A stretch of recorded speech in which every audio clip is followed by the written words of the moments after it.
Hi students, welcome back to my YouTube channel Science and Maths for Students. Okay, so these YouTube videos are made mainly for the purpose of useful for the students in the pandemic situation. So these videos should be useful for the students who are following the AP state syllabus, physics lessons as well as the mathematics. So today, my topic is what is total internal reflection and what is critical angle. Okay, we all know that. So the light have a property of refraction. When light travel from one medium to another medium, it can be traveled by bending. So that phenomena is called refraction. So see here in the figure 7, you can understood the critical angle as well as the total internal reflection. What is critical angle and what is the total internal reflection? See this one. So this is a denser medium and it is a rarer medium. Here light is travel from denser medium to rarer medium. Say light is going into the this way. ఇక్కడ నుంచి పోతున్నాను అనుకోండి. So it can be travel away from the normal when light travel from the denser to rarer. At a so ఇక్కడ నుంచి మనం చేసినప్పుడు ఇట్లా bend అయి వెళ్తూ ఉంటుంది. At a certain angle, ఒకనొక యాంగిల్కి it can be travel through gauges out between the two medias, that is the rarer media and denser media. అంటే ఇక్కడ ఉండే రేరర్ మీడియానికి డెన్సర్ మీడియానికి గ్రాజింగ్ అవుట్ అంటే ఈడ్చుకుంటా పోవటం, ఆ రెండింటి యొక్క సరిహద్దులు గుండా పోతుంది. It can be travel through the boundaries of boundary line between the rarer media and denser media, or else you can say that the angle of refraction here is for a red line it is 90 degrees. So such angle of incidence is called critical angle. So దీన్ని తెలుగులో సందిగ్ధ కోణము అంటాం. సందిగ్ధంగా ఉంటుంది అంటే ఇది rarer మీడియంలో పోయిందా denser మీడియంలో పోయిందా మనకు కరెక్ట్గా తెలియదు, ఏది రిఫ్రాక్టెడ్ రే. సో కాబట్టి దీన్ని మనం ఏమంటాం, సందిగ్ధ కోణము. సో క్రిటికల్ యాంగిల్ అంటాం. ఓకే, సో ఇక్కడ మనకు రెండు మీడియాస్ ఇచ్చాడు. ఈ రెండు మీడియాస్లో సో దీనికి మనం Snell's law n1 sin i is equal to n2 sin r ని మనం అప్లై చేసామంటే n1 by n2 is equal to sin r by sin i అవుతుంది. ఇది మనకు తెలిసిందే. ఓకేనా, so we know that n1 by n2 is a greater than 1. So sin i by sin r is always greater than 1. So ఇక్కడ denser media కాబట్టి greater than 1గా ఉంటుంది. So we conclude that. So దీనికి ఒక మనం derivation వస్తుంది. Suppose ఇక్కడ మనకు r వచ్చి 90 degrees అయింది కాబట్టి n1 by n2 is equal to sin 90 by sin c అవుతుంది. n1 by n2 is equal to sin 90 value is 1. So 1 by sin c అవుతుంది. దీన్ని తిరిగేసామనుకోండి, ఇన్వర్టెడ్ చేసామంటే sin c is equal to it is n2 by n1. So దీన్ని మనం ఎలా రాయొచ్చు అంటే n1 by n2ని మనము n12 అని రాస్తాం. సో కాబట్టి ఈ n2ని కిందకి తీసుకొచ్చామంటే మనం రిఫ్రాక్టివ్ ఇండెక్స్ మనం దీన్ని రాయొచ్చు. So sin c is equal to 1 by n12 వస్తుంది. 1 బై n12 అంటే ఇది n2 పైకి వెళ్తుంది, ఇది n1 కిందకు ఉంటుంది. Okay, so what is total internal reflection? Suppose ఈ యాంగిల్ అంటే సి యాంగిల్ కంటే ఎక్కువ యాంగిల్, సే ఇది 30 degrees అనుకోండి, మీరు 35 degrees అట్లా పెట్టారు యాంగిల్ని, ఇనిషియంట్ యాంగిల్ 35 degrees తీసుకున్నారు. అప్పుడు రిఫ్రాక్షన్ ఇంకా ఎక్కువయ్యి ఇది ఈ రెండు బౌండరీస్ గుండా కాకుండా సేమ్ డెన్సర్ మీడియాలోకి వచ్చేస్తుంది. When light is travel from denser to rarer, this is very very important definition. Which media to which media? Denser media to rarer media with more than it's critical angle. Critical angle కంటే ఎక్కువగా ఉండాలి. Critical angle కంటే ఎక్కువగా ఉంటూ అది denser నుంచి రేరర్లోకి వచ్చినప్పుడు instead of going into the rarer medium it is coming back into the same denser medium. So that's why it is called reflection. ఏమంటాం దాన్ని? Reflection. Okay, so total internal reflection. సో ఇక్కడ మనకి ఇచ్చినట్టు దీని definition కూడా మీరు చూడొచ్చు. సో ఏమవుతుంది, ఇక్కడ మనకి సింపుల్గా ఇచ్చాడు sin c is equal to n2 by n1. We know that n1 by n2, that is n12 is called refractive index of the denser medium with respect to the rarer medium. Sin c is equal to 1 by n12. So you can find the critical angle of the water using the above equation. So మనం కనుక్కోవచ్చు దాని నుంచి. So ఇక్కడ total internal definition ఇచ్చినాడు. When, so మీరు select చేసుకోవచ్చు. So చూడండి ఇక్కడ when the angle of incidence is greater than the critical angle. When the angle of incidence is greater than the critical angle, then light ray is reflected into the denser media at the interface. So light ray never enters the rarer media. This phenomena is called total internal reflection. It is shown in the figure 7. Discuss these ideas in your class and find the critical angle కూడా మనం చూడొచ్చు. ఒక example ఇచ్చినాడు, చాలా simple example, చాలా beautiful example, ఈజీగా అర్థమవుతుంది చూడండి. A rectangular glass wedge, that is prism షేప్లో ఉండేటటువంటి ఒక గ్లాస్ ఎడ్జ్ని దీన్ని మనం ఏం చేసామంటే immersed in to the water as shown in the figure ఈఏలో చూపిన విధంగా మనం వాటర్లో ఇమ్మర్స్ చేసాం.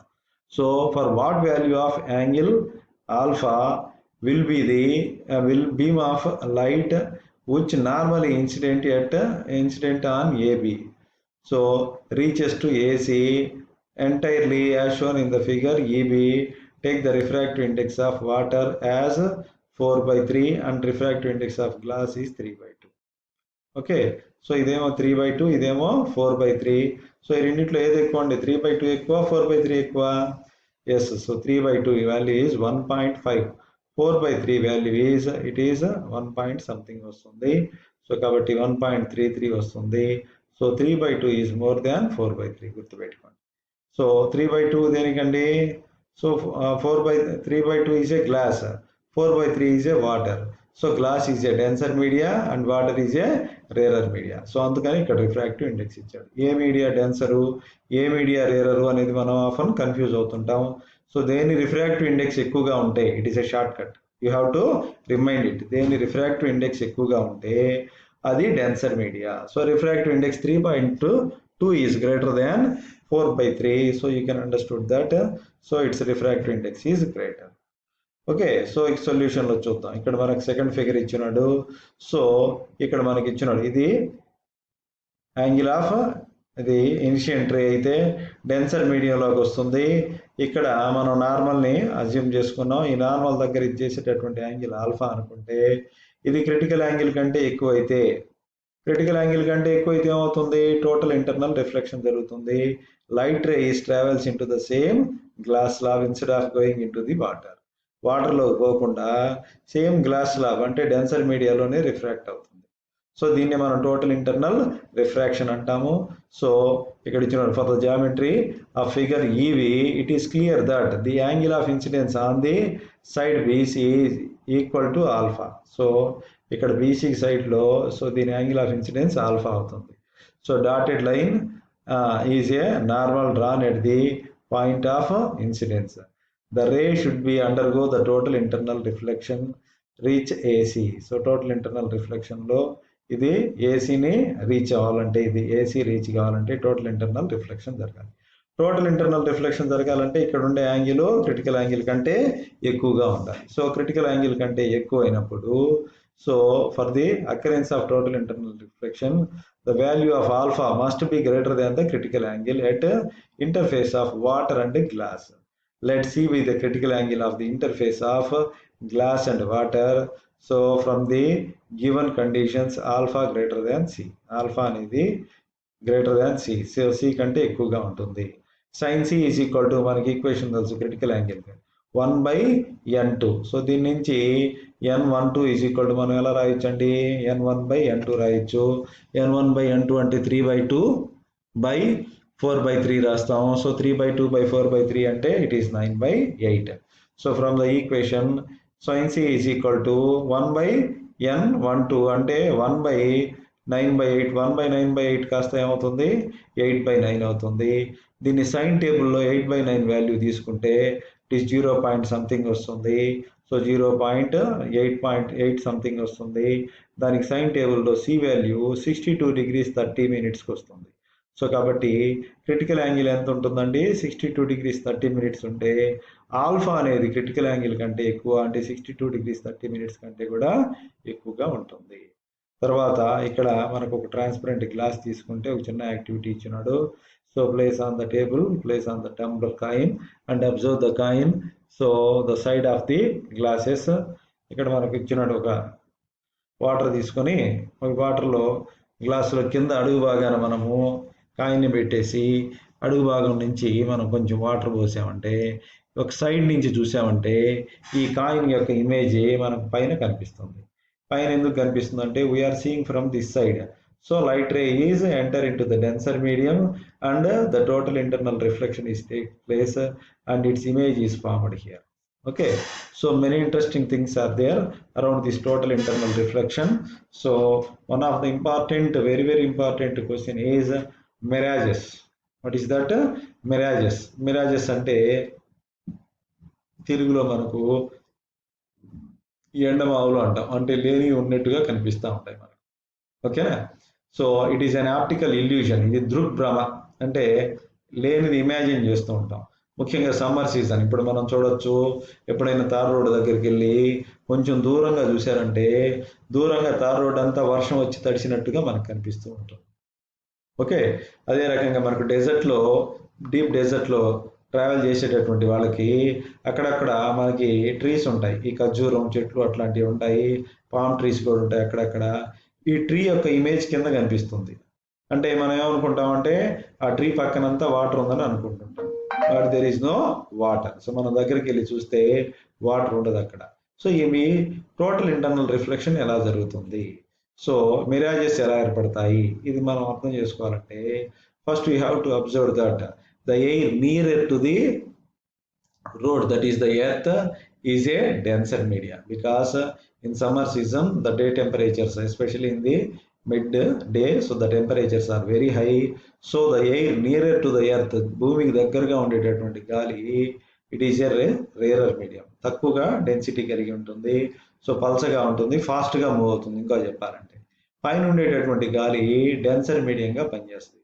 when light ray is coming from denser media to rarer media and it is initiated with more than its critical angle, so total internal reflection takes place and it is refracted. Instead of reaching to the ground, it is refracted from the denser media.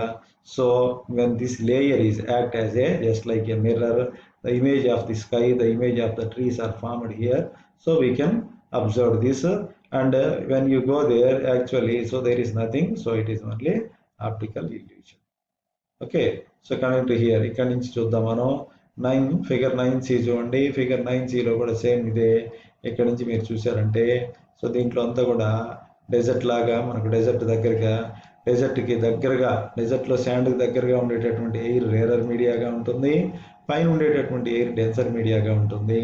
ఈ denser మీడియాలో total internal refraction జరిగి ఈ light ray అనేది refract అయ్యి మనిషి కంటికి చేరుతుంది.